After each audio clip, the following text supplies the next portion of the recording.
Hi, I'm Andy from GenTech, and we're going to show you the best way to clean and condition your O-rings for turbos and pretty much anything with a Viton or a vacuum sealed O-ring. You can remove this. This is on a TQD Waters system. Sometimes they're in there pretty good. These ones are really in there actually.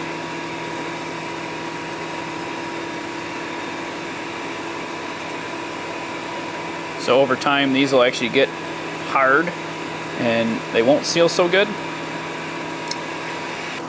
So what you can do is take a couple of chem wipes, some isopropanol, take the O-ring, put it in there, squeeze it pretty good, and you'll actually just pull it through the chem wipe.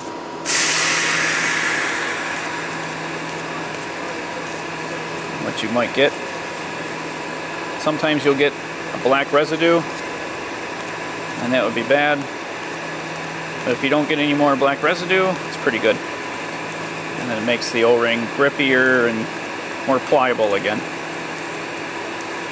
Makes for a better sealing surface. Ultimately helps ultimate high vacuum.